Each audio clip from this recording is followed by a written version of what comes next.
We are delighted you could join us as we begin this week with the inaugural events of our year-long commemoration of May 4th, 1970, a day which forever changed the trajectory of Kent State University and beyond. I am Alexis Sandman, the director of the School of Teaching, Learning, and Curriculum Studies, one of the 4 schools within the College of Education, Health, and Human Services. I have the privilege of welcoming several special guests tonight. Dr. Roseanne Chick Canfora, would you please stand?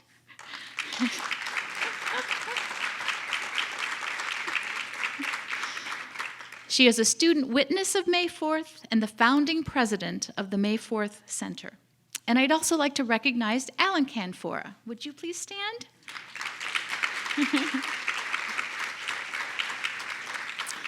He is brother to Chick and was wounded on May 4th. Both participated in the Educators Summit that began today, and we are deeply grateful to both of you for your advocacy for remembrance and change. Co-chairs of the Educators Summit, Dr. Todd Holley and Dr. Annette Krakowski, both from the School of TLC, greeted 30 middle and high school educators this morning, noted, please, during their summer vacation, who chose to participate in critical conversations. As a learning community, these teachers are living the words inscribed on the May 4 site and memorial stone, dedicated on May 4th, 1990.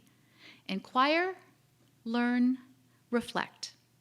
As these teachers inquire and learn about May 4th events, they will reflect on its past with a vision to the future learning for their students. In the spring, daffodils surround the memorial. Tonight at the reception, to which everyone is warmly welcomed, white roses were chosen in remembrance of the 4 lives lost and of the 9 who were wounded. In a moment, I will introduce Interim Senior Vice President and Provost Melody Tankersley, who will introduce our guest speaker, but I wanted to give you an overview of the evening's activities. Following the keynote presentation, David Hassler, director of Kent State's Wick Poetry Center, will lead everyone here in contributing to a community-created poem for the 50th commemoration on May 4th, 1970, using the Wick Center's Thread Poetry app. Afterwards, as I mentioned, there's a reception in the Kent Center ballroom balcony. Please join us there for dessert, a chance to speak with Sarah and other significant guests, as well as time to talk with one another. Now it is my pleasure to introduce Dr. Melody Tankersley, who just 1 month ago today began her new role at Kent State as Interim Senior Vice President and Provost. However, her work at Kent State University over the past 26 years is well known. She has been the Senior Associate Provost since 2015 and the Dean of Graduate Studies since 2016. She's a tenured full professor within the College of Education, Health, and Human Services. Dr. Tankersley's academic expertise is in the social and behavioral development of children and youth, with her research focusing on supporting parents and teachers in responding to the emotional needs of children and students. She's published more than 100 professional articles, chapters, and texts, and has addressed more than 200 national and international audiences. Dr. Tankersley's work has been recognized internationally, and she was recently awarded the James M. Kaufman Publication Award for a scholarly work that results in knowledge leading to exemplary practice. She earned her bachelor's and master's degrees in special education from Winthrop University in South Carolina and her doctorate in special education from the University of Virginia, followed by a postdoctoral fellowship at the University of Kansas. Please join me in welcoming Dr. Melody Tankersley.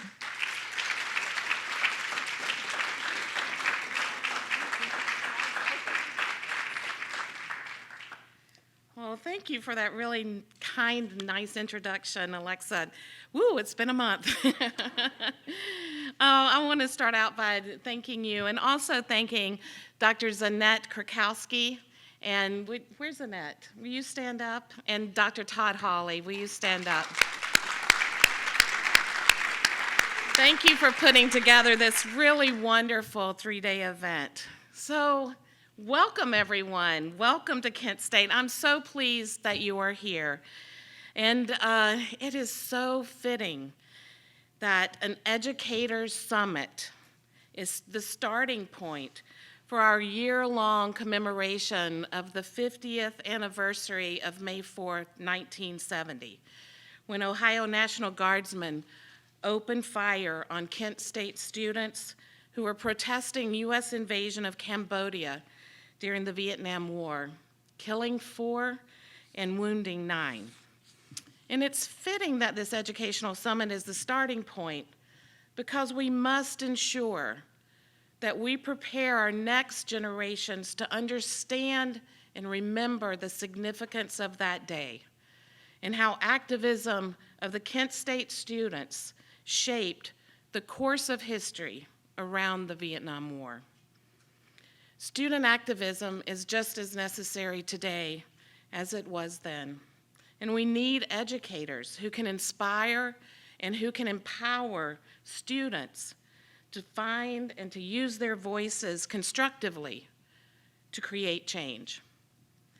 Now, last night, those of you who attended the Voices for Change Educators Summit had the privilege of listening to Dr. Tom Grace, one of the 9 students wounded on May 4, 1970. Tom is an accomplished historian, a scholar, a researcher, and he shared his own unique and candid voice by presenting his historical perspective for change. And you just met Chick and Alan Kenfora, and we're so delighted that you're both here tonight. This morning, you heard from Dr. Roseanne Chick Kenfora, a student witness to the Kent State shootings, and the sister of Alan, who was also wounded on that day. Chick's remarks this morning framed the historical events of May 4, 1970. She shared her own story as a student activist, focusing on how educators can support students now to find their voice. And this evening, we have the pleasure of hearing from an emerging voice for change, called an inspiration by American activist Miriam Wright Edelman. Our keynote guest for the evening, Sara Abou Rashed, is an influential voice in America. With strong family roots in Palestine, Sara was born and raised in Syria until war shattered life around her and she and her family were forced to flee.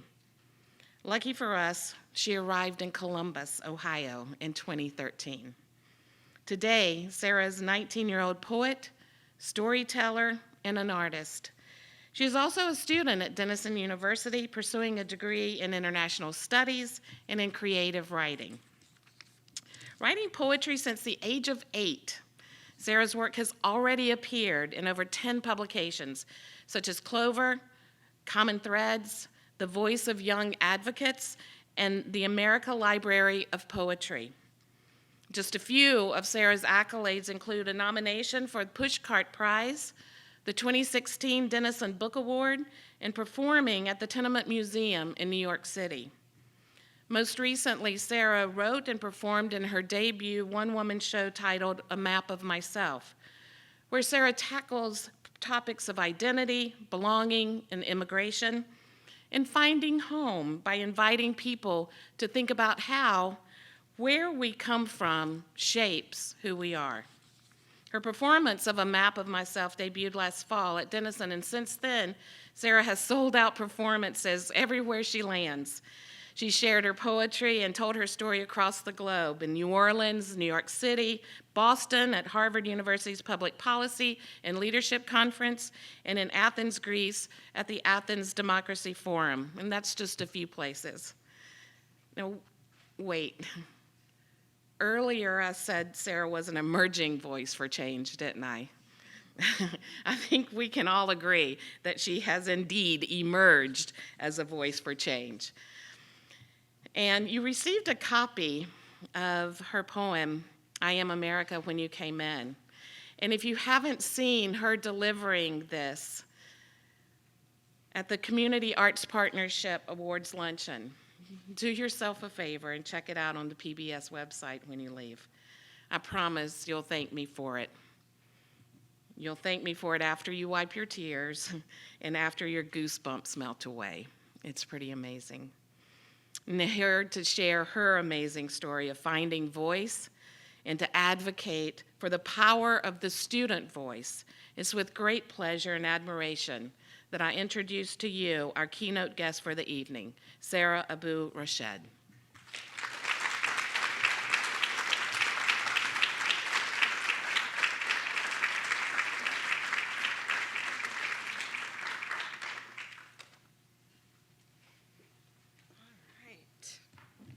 Hello and good evening, everyone.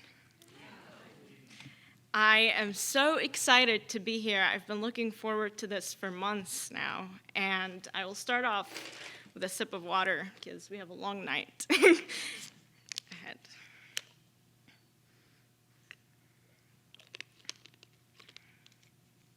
All right. As you heard, my name is Sara Abou Rashed, and I promise it is my real name. And since we're just getting to know each other, I want to tell you a little bit about myself. I am a student at Denison University. I am 20 as of a few weeks ago. I am a woman. Oh, it's not clicking now.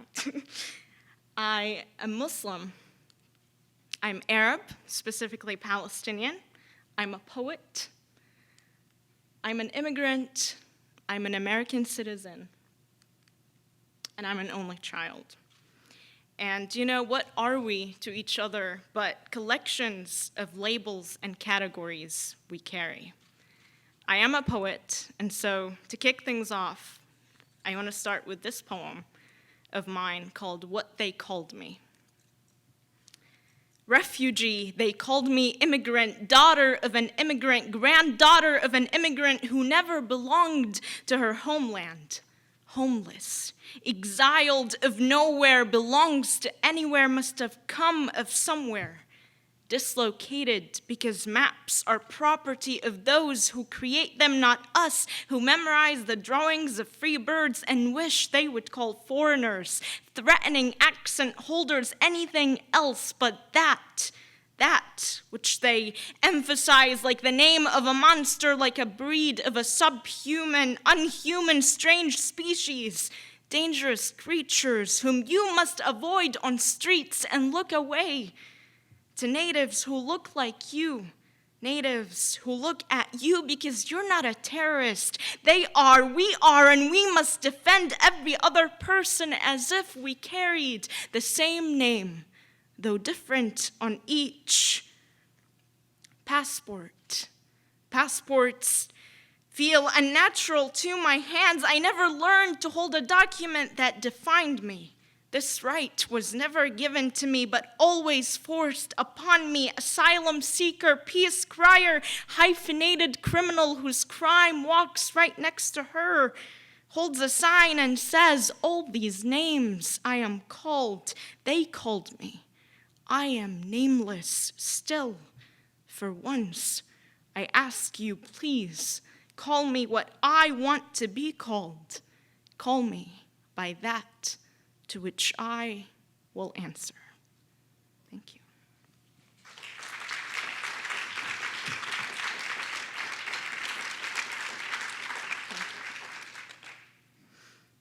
All right, so story time. Who really am I? Why am I here? And why are we all here? 6 years ago, my mother, grandmother, and I escaped the war in Syria and came to Columbus, Ohio, where my uncle lives. In Syria, we lived in an area designated for Palestinian refugees called Al Yarmouk Camp. And none of us had the Palestinian citizenship nor the Syrian citizenship, but we were all Palestinian Syrians. And for a long time, we were neutral and away from the war in Syria. We didn't have a say in it. And if you're familiar with the revolution in Syria, it actually started by students who were throwing slogans to overthrow the regime. And unfortunately, they were immediately imprisoned, some killed, or brutally tortured. And they turned into an example of what would happen to someone dare they speak against the government.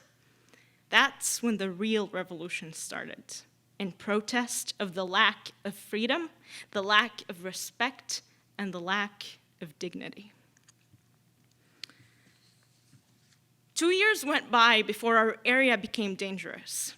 I remember at my house, we pushed the beds away from the windows. Sometimes we slept only on the mattresses on the ground, in fear that something would happen, that something would go through our windows. The war was getting closer.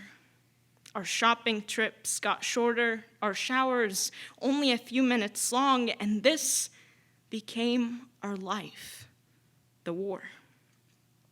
Sometimes I'd get this feeling in my chest that something would happen and we'd have to run out of the house, so I would sit outside of the steps of our house with my book bag, where I packed things like notebooks, lipstick, grandma's teddy bear, my valuables as a child. Long story short, it was time to leave. My mother was a professor at Damascus University, and she appeared on a weekly TV show which only put us all at more risk. So 6 years ago, we arrived to Columbus, Ohio. I was a freshman in high school and spoke absolutely no English. I walked into English class, my face blank, my eyes wide open, as the teacher handed me a copy of the Odyssey.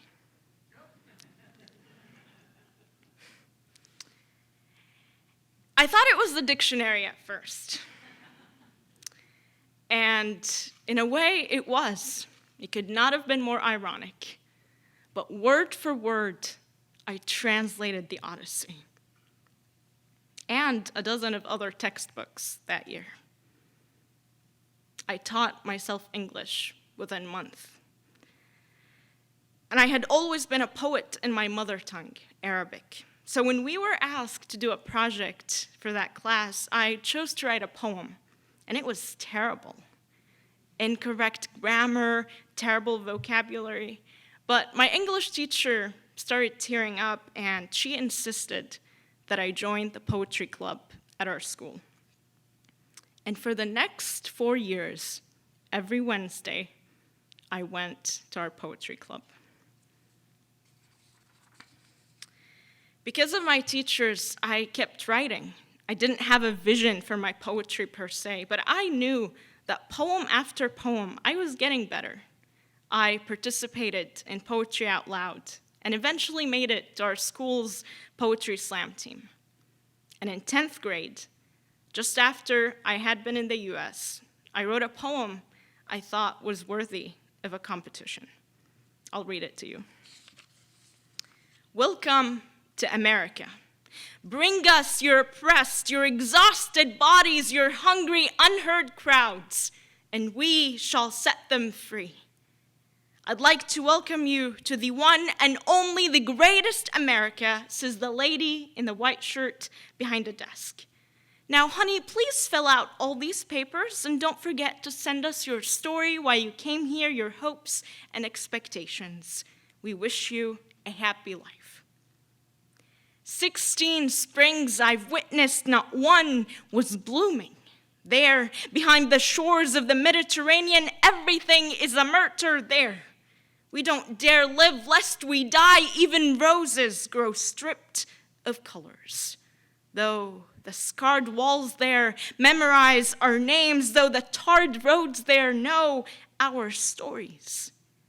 But here, to every alley, to every town, I must introduce myself. No, I am sorry. I am not who you think I am. No, I am not who they say I am. See, I am just as much of a human as you are. I brush my teeth, I sleep, I cry when hurt, and bleed when injured. I walk the land you walk, breathe the same air you breathe. Your American dream is my dream. I am afraid of what you're afraid of. So please, don't stop me on streets to ask what jihad is. Don't mistake me for one of them. Don't stare at me like an alien, like a one-eyed, four-legged green monster of your nightmares. I am a woman of faith, a citizen, not a suspect. I carry a breaking heart within. I hold mics, not guns. My story refuses to be told in bullets and word limits.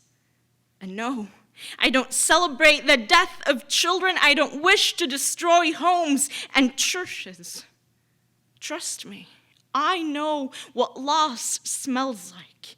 The way fear and revolution play tug of war on doorsteps, uproot loved ones from framed pictures on walls, steal a father from the dinner table. I can only hope mine hears me now. I know what loss smells like from a mile far. The way friends tell you they saw your house tear asunder like it was never there. The old gate, the dolls, grandma's garden, and every dream we've built on the roof with hands too small to plant hatred. And still, some fear me. They call me names. They try to break me, to ricochet me. But my spine will keep mountains standing. My knees will only ever kneel to my Lord. Lord, make us whole again, all of us. Make us human again. Forgive us, for we have sinned. And Lord, guide them to see me for who I am. Because I too yearn for peace. Because I draw poems, not bombs. Thank you.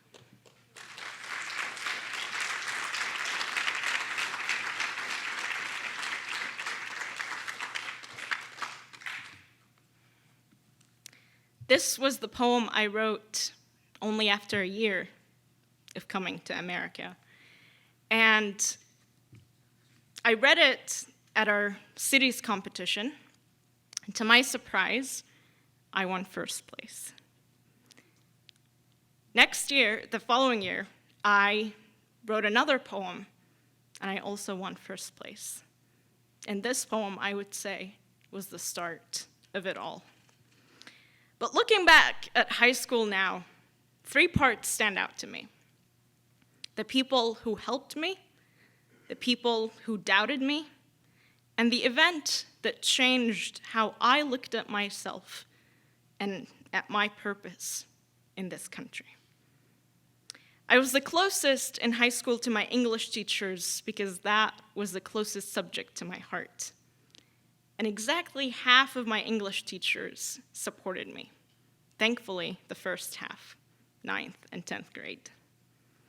They pushed me to keep writing, to enter contests. They read over my bad poems, and they listened to me as I cried during lunch over not fitting in, not knowing the language enough, not making friends.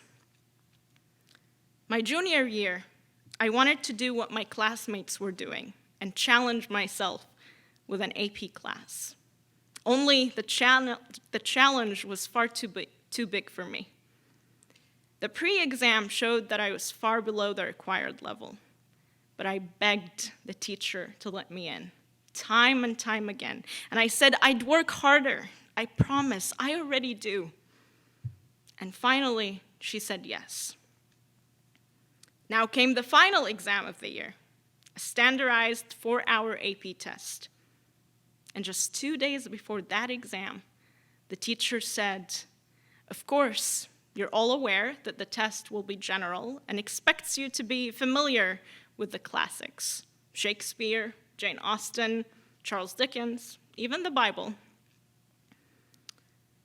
I knew not a single one of them, and especially not the Bible. I panicked. And I got the talk from the teacher herself, which went something a little like this. "Sarah, you've tried your best, but it's just not your language. Be glad you made it this far." I was glad I made it this far, and I wasn't. And I'll tell you why. Have you met students? When you tell them they cannot do something, they want nothing else in the world but to prove you wrong. And I may come from the other half of the globe, but I am no different. And hearing those words from my teacher devastated me, as if I should be prepared to fail instead of aim to succeed. And guess what? I finished the year at the top of my class with a 4 out of 5 on that AP test.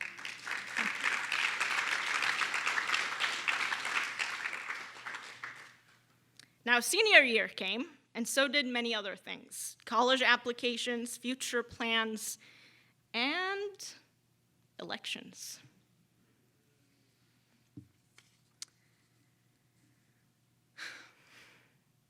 Days before the election, I was standing in gym class, and a basketball suddenly hit me in the head.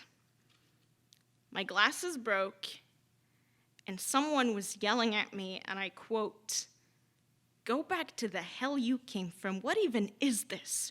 A fucking towel on your head?" It certainly was not the first time I was reminded of how un-American I am, but it was the worst time. I went home crying, and there was nothing my mom could say to make me feel better. It wasn't like I just got here to this country and I should get used to it, maybe even expect it. No, I was a proud and accomplished high school senior who had straight A's, spoke fluent English, won poetry contests, and was now in my 4th year in the US. And yet, that wasn't enough. Now, the next day after the election, I heard all types of things, from hell yeah to we're sorry about this. And what bothered me most, however, is the way every single teacher that day said we will not be discussing politics in class. Just out of curiosity, did you discuss politics with your classes? Yes? Raise your hand if you talked about it right after. Okay. What I do not understand as a student is that there are people, oftentimes educators like my high school teachers, who consider political discussion something inherently separate and inherently different from the classroom. That is simply false. And it is not a privilege to avoid engaging with politics because it doesn't pertain to you. It is a duty and a responsibility to engage with politics because it pertains to everybody and to everything. Politics shapes society, the economy, culture, arts, technology, research, even religion. The way we speak, the way we tell right from wrong, the way we perceive and interact with one another, the way we interpret world events, the way we measure success and risk, it shapes everything.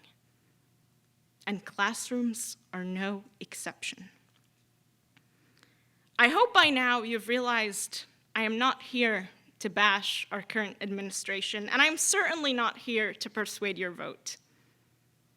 But I am here to tell you my story as a student who could have been in any one of your classes. And I am here to tell you how you, as educators, can help us students in such trying times. Because you must know that in your classrooms, you may have low-income students, first-generation students whose parents never got an education nor a job like the one they hope their child will get. Undocumented students, students working full-time who may never make it to an office hour. And you may certainly have minority students of all walks of life, be it racial or religious or sexual. And those students are the most vulnerable to failure, yet the most determined to succeed. They do not use identity politics. They live daily in identity politics. I did mention that I'm a student at Denison. I am a junior this year, studying international relations and creative writing. And Denison was not easy for me to choose.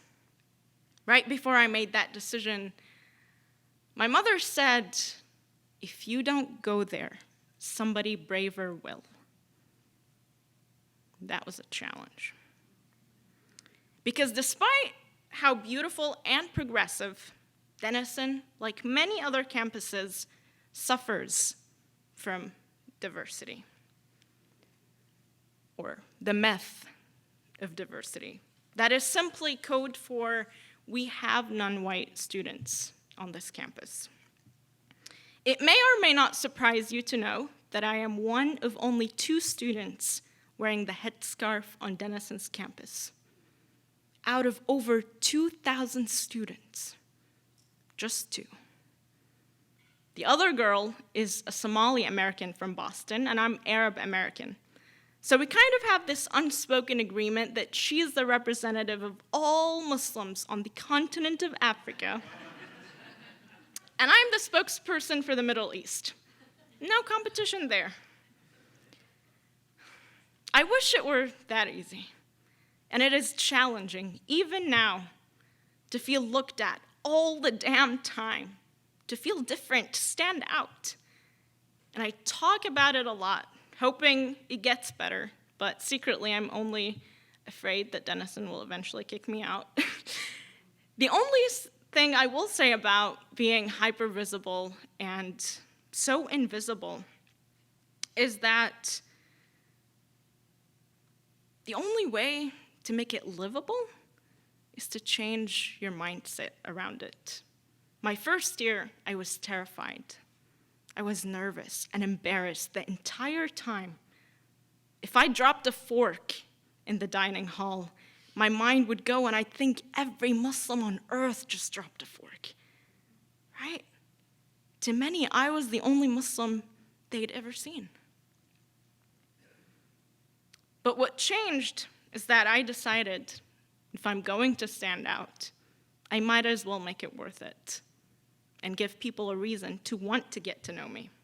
And I know professors are trying, administrators are trying, but what we keep seeing in and out of classrooms on so many campuses, like Denison, is something a little like this.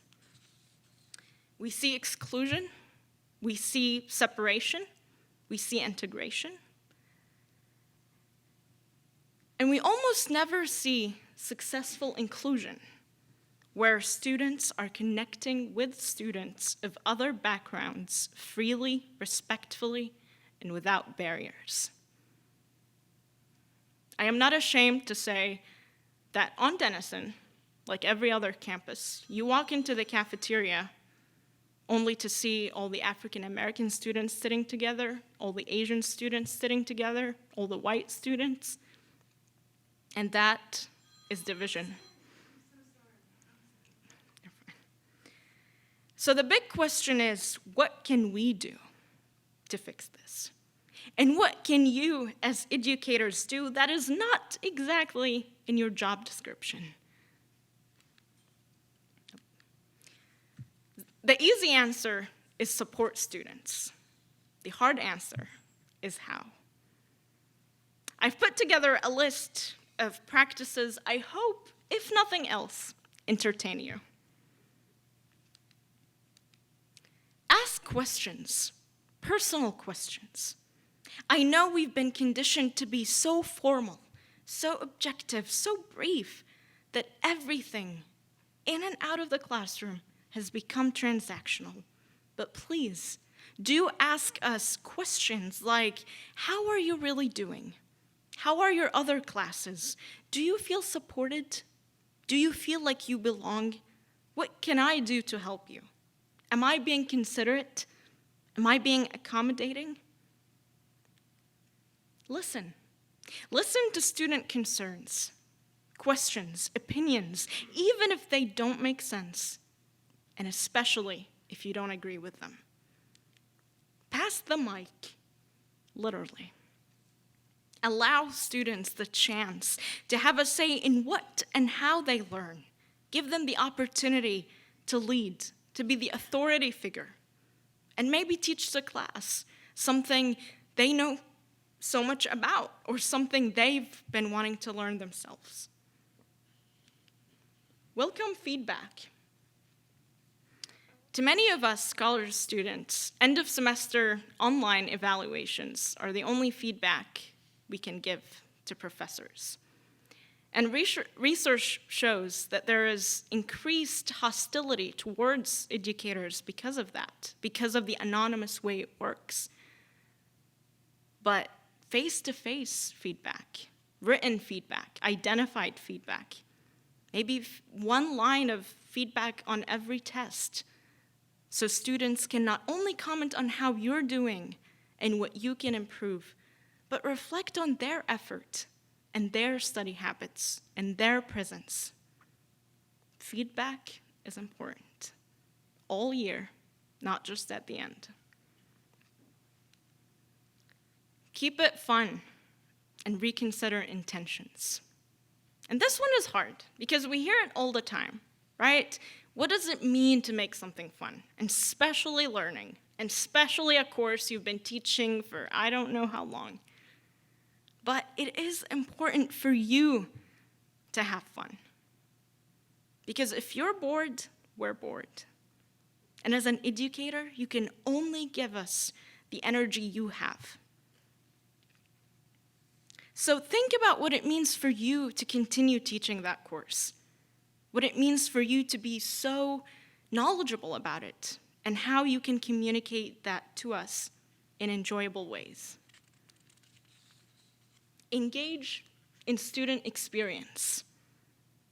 Attend student events. Seek student perspective. And tenured educators, make yourselves known. We look for you. We want to know you. We want to know who's willing to advocate for us, to sign our petitions, to sit on committees for us, to start initiatives, to ask for funding.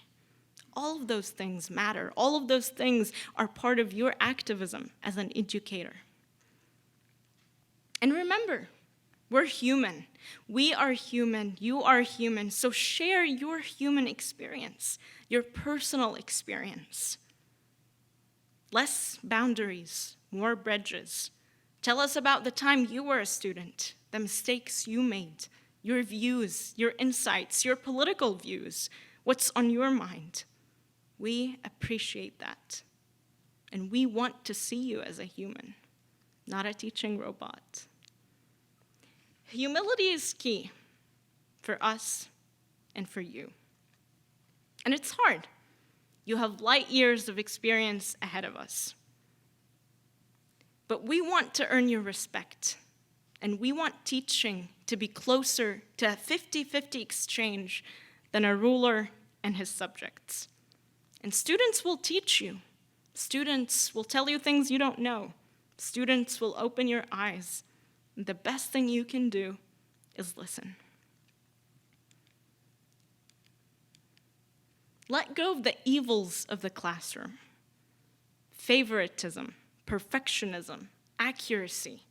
One right answer and one mode of answering only. Praise interest, passion, curiosity, engagement, participation. And make time.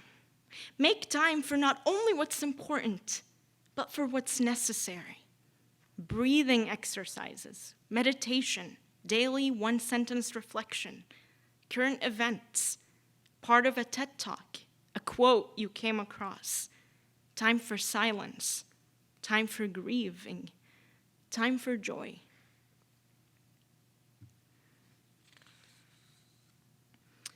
And before I forget, I do have book suggestions for you.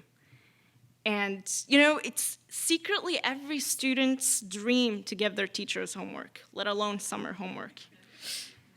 But these are two very different books that I think you will like. New Power is about culture, society, technology, and the rise of new power structures and leaderless movements like Me Too and others. It's a great read because it's a modern book about our modern times.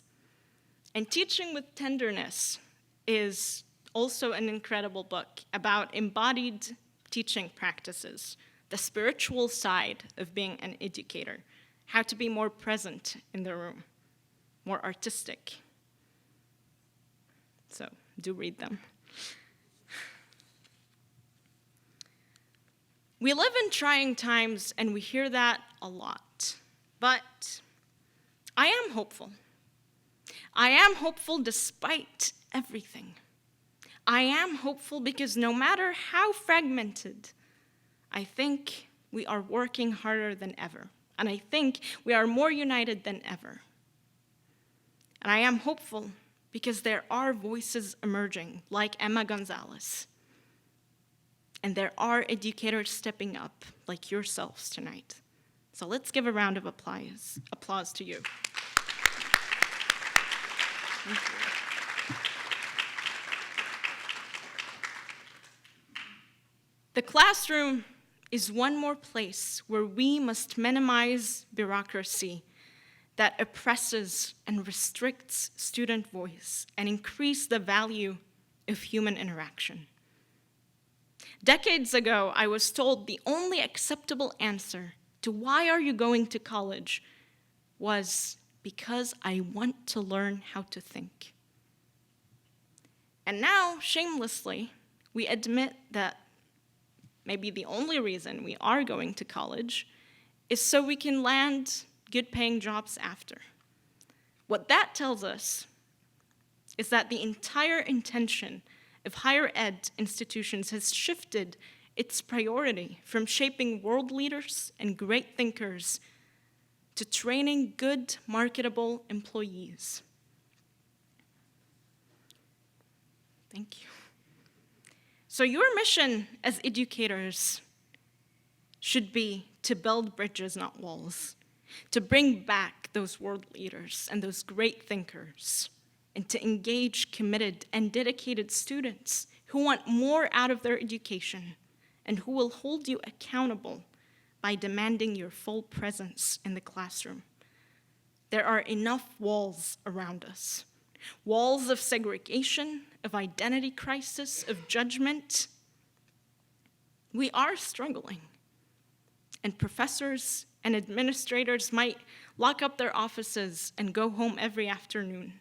But the majority of students who live on and around campuses go to their rooms carrying their thoughts, their worries, and the world around them. The stories and the struggles do not end by the end of the class period. Our success as students of underrepresented communities in higher ed institutions should not be an accident, and it should not be made impossible, and it should not be this big of a challenge. As students, we want to succeed by design, not by coincidence. It is our right, and it is what we fight for every day, in and out of the class, even when all odds are against us. Young people persist. Young people exist. Young people protest. And this is why we're here today, 50 years later, celebrating what brave young people did 50 years ago.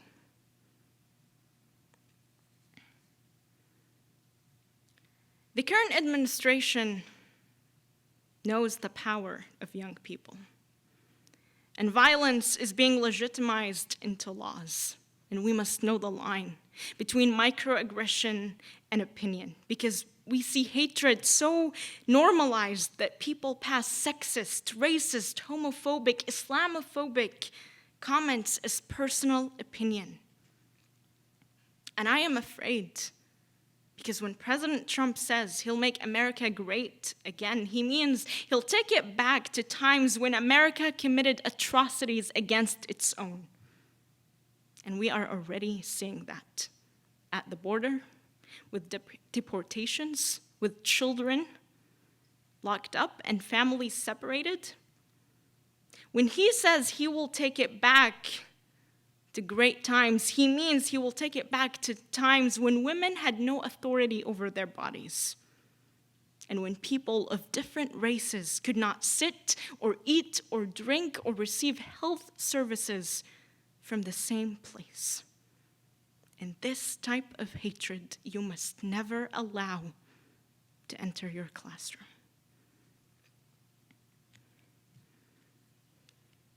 With guns, you can kill terrorists. With education, you can kill terrorism. I do have a poem about the Parkland shooting that I'll read to you if we have time. But I want to say that I am proud. That I am proud and I am thankful to this country. And while my story might be a story of immigration, it is also undeniably an American story. I am proud of this country, so damn proud that I criticize it because I want to be part of the solution. This is my mission, and this is what I stand by.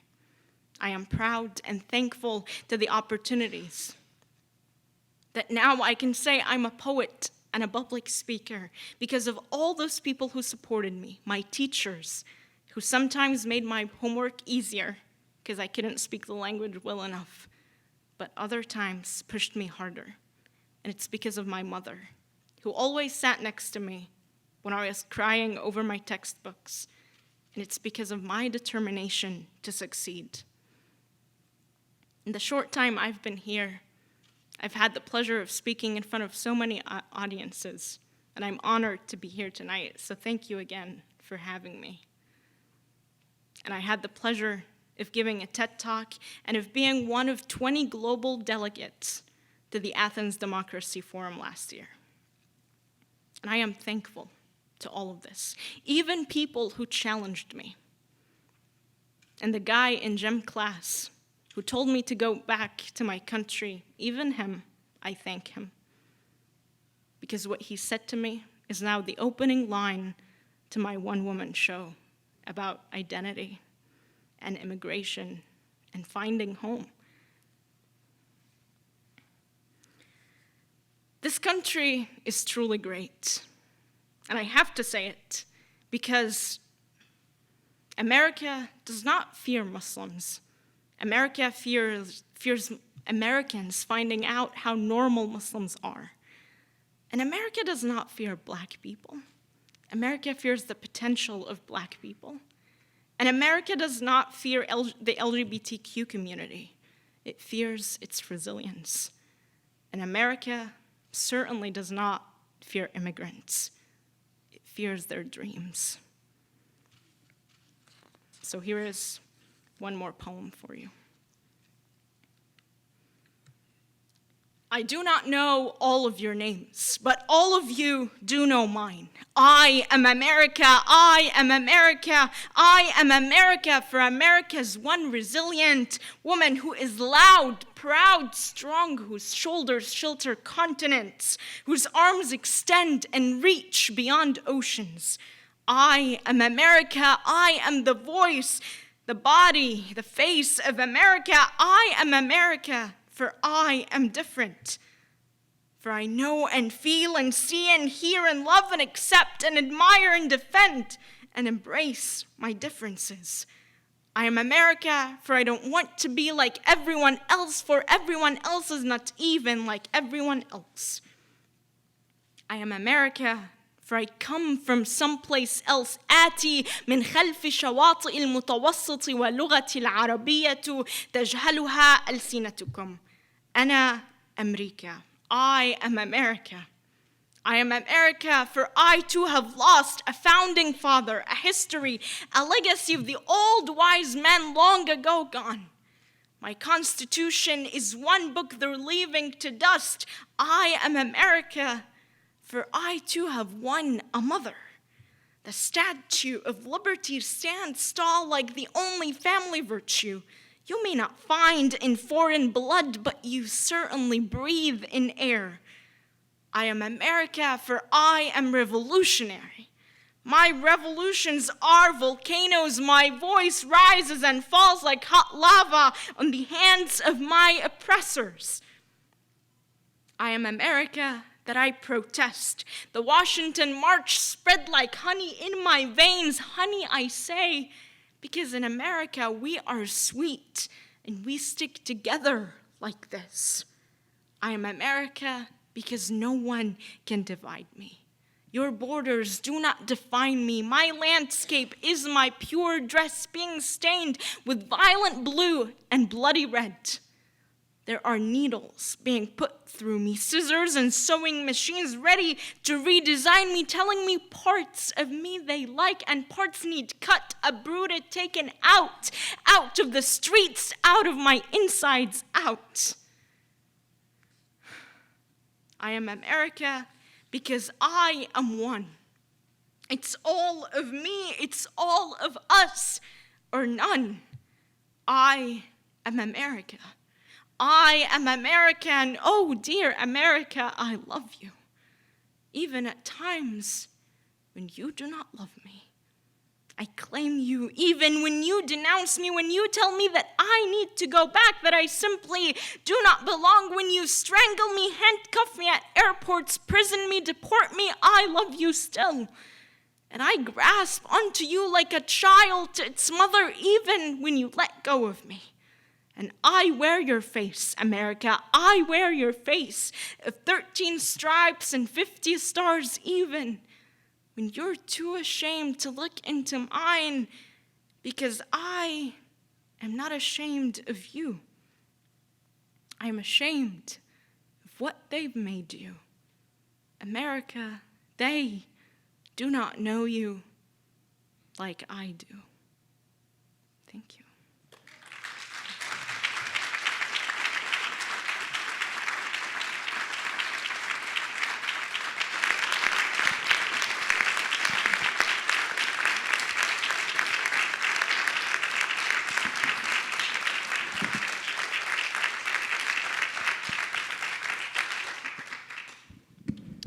All right, so I would love to take any questions you may have.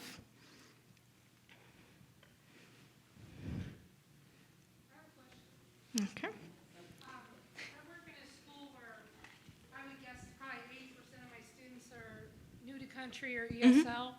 And you talked about how you came in as a 14-year-old not speaking any English. What do you wish a teacher would have done for you that was not done to help you, learn the language, include into the class and that kind of thing? I'm just wondering, what didn't you get that you wish you would have? Because it's a huge struggle that I have that I hope that I try. That's an excellent question, because something I wish I knew earlier is more cultural practices, things in the US that I would not have known if I were not to experience them. I'll tell you a little story. My first year in the country, I was invited to a birthday party, and Middle Easterns have this tradition of you have to ask someone multiple times to food before they say yes. And the girl only asked me once. She said, "Would you like some cake?" And I said no, hoping she'd ask me again. So I was there for 3-4 hours thinking, why am I not eating cake? And those little things, I wish someone would have told me. And I know there is no possible way of saying, here's a brochure on American culture for you, but it helps to be that cultural person for them. And it helps to let them know, that this homework is a little hard. You might need help. I can help you. We can make it easier for you. Maybe you only answer half of it. Maybe your version of this homework is a little lighter. Yeah. Any other questions? Okay. Any comments? We love you. Thank you. Thank you. Yes. You mentioned Emma Gonzalez. You mentioned Emma Gonzalez. How have you related personally to the Parkland survivors, and how did they affect you? The gun issue in this country is something very close to my heart because I am someone who escaped war.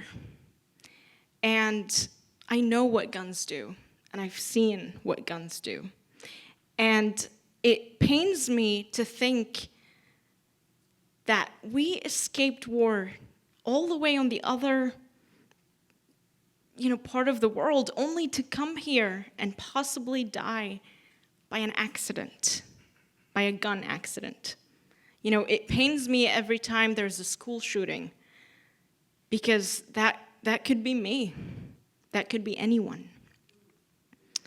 And do we have 3 more minutes for another poem? Yes? Okay. I want to read to you that poem about the Parkland shooting because I think it will clarify my perspective on something people see as very much American. You know, I have not seen any other country talk in such complex ways about its gun problem. Or, you know, gun matter, not to put a connotation. All right. So here is this poem I wrote right after the Parkland shooting called 17. It hasn't been too long since I was 17. That year, I compromised my July 3rd birthday with America's 4th and agreed to one blue cake for the both of us. I wore the American flag as a headscarf and sang happy birthday in Arabic. And fireworks sure sound too much like bombs to me, but they speak my language of trouble. Soon I will be a child no more, and a foreigner perhaps forever. In 2017, I became an adult. I watched the news every night at 7 p.m. with my grandmother and awaited her cues to close my eyes whenever blood came on the screen. My grandmother never failed me because she knew, like I knew, that weapons don't just kill the wounded. They rupture the watching too. Also, in 2017, on Pennsylvania Avenue, the 17th Street northwest of D.C., the White House darkened. And it is not so much about the man who moved in, but the atrocities he deems permissible, calling a tool of danger and assurance of safety, declaring teachers soldiers of war, and the enemy is us. When I say I'm still new in the country, my statements go dismissed, and I am sorry. You don't think I know enough. But I escaped a war where guns do what they're meant for. And I am sorry. I know how easily a life can be taken, how the most powerful of men falls dead to the cheapest of bullets. I am sorry. I know that guns are no safety belts. No gas masks, no gloves, no floating vests. And I hope here in your country, they do not resemble too much your babies, that you hold them and amuse them and caress them and care for them. Don't you get it? Your guns kill our babies and your babies. And each time you preach guns are protection, you mistake them for ukuleles. The strings, the trigger, with every pull we die, with every pull we die, we die, we die. You and I were never friends. Like guns and roses, we're never friends. Like friends, they were never. The 17 murdered with the thousands killed before them, and the God only knows how many after. Those 17 are mine, my friends, my teachers, my neighbors, my brothers, my sisters, my children, my dreams, my insides. I am sorry I do not have 17 lives to show you what one charged gun can do 17 goddamn times and not be found guilty. I am sorry we keep losing, and you keep calling gun holsters home sweet home.